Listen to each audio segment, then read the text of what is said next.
আপনারা রাষ্ট্রের কাছে অনেক কিছু চান, কিন্তু রাষ্ট্র পরিচালনার মধ্যে সবচাইতে মূলনীতি হওয়া উচিত আমরা রাষ্ট্রকে কি দিতে পারি। বিএনপির স্থায়ী কমিটির সদস্য জনাব সালাউদ্দিন আহমদ সাহেব বলেছেন, আমরা সবাই রাষ্ট্রের কাছ থেকে দাবি দাওয়া পেশ করি, খুব স্বাভাবিক, কিন্তু রাষ্ট্রকে আমাদের দেওয়ার চেষ্টা করা দরকার। তার সাথে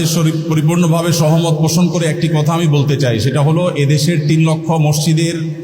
কমপক্ষে 6 লক্ষ ইমাম মুয়াজ্জিন রাষ্ট্রকে দেওয়ার জন্য প্রতিনিয়ত চেষ্টা করেন এবং দিয়ে যাচ্ছেন। দুর্ভাগ্যজনক বাস্তবতা, স্বাধীনতার 50 বছর পরেও ইমাম মুয়াজ্জিন এবং আলেম ওলামাদের কোনো অবদানের স্বীকৃতিটুকু রাষ্ট্র কখনো দিতে পারে নাই। আজও বাংলাদেশের চেহারাকে যদি পরিবর্তন করে দিতে হয়, আজও বাংলাদেশকে যদি স্বনির্ভর করতে হয়, আজও বাংলাদেশের পরিবেশ সচেতনতা সৃষ্টি করে যদি সাফল্য অর্জন করতে হয়, পরিবেশ বিপর্যয় যদি রোধ করতে হয়, যে কোনো দুর্যোগ মোকাবেলা যদি সফলভাবে করতে হয়, দেশের শুধু মসজিদগুলোকে ইমাম মুয়াজ্জিনদেরকে যদি রাষ্ট্র অন করে, ইমাম মুয়াজ্জিনদেরকে যদি সে সুযোগ দেয়, তাদেরকে যদি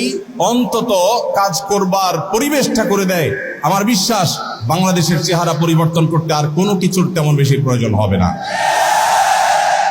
3 লক্ষ মসজিদ সরকারি হিসেব মতো কমপক্ষে 3 লক্ষ মসজিদ আরো বহু আগে বলা হয়েছে, সেটা এখন 3 লক্ষের অনেক বেশি চলে গেছে স্বাভাবিকভাবে। 3 লক্ষ মসজিদে প্রতি জুমার দিনে 12:30 থেকে 1:30 পর্যন্ত এই সময়ের মধ্যে গড়ে যদি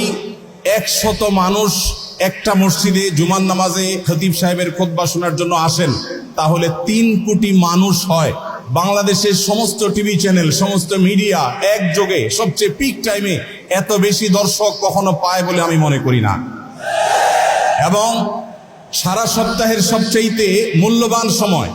বৃহস্পতিবার রাতে, শুক্রবার অফিস নেই, স্কুল কলেজ নেই, মাদ্রাসা নেই, সবাই ফ্রেশ একটা ঘুম দিয়ে, সপ্তাহের সবচেয়ে ভালো গোসলটা দিয়ে, সবচেয়ে ভালো নাস্তাটা করে, সবচেয়ে সুন্দর পোশাকটা পরে, সবচেয়ে ভালো আতর পারফিউম ব্যবহার করে, সবচেয়ে মূল্যবান সময়টা খতিব সাহেবদের সামনে গিয়ে দোজানো হয়ে বসে। পৃথিবীর অন্য কোনো কৃষ্টি, কালচার, কোনো সিস্টেমে একসাথে একটা দেশের 3 কোটি মানুষকে অ্যাড্রেস করার এই সুযোগ ইমাম সাহেব, খতিব সাহেবরা ছাড়ার কারোর হাতে নেই। ইমাম সাহেবরা যদি চান, তাদেরকে যদি রাষ্ট্র আসলে সুযোগ দেয়, তাহলে সেক্ষেত্রে তারা অনেক কিছু করতে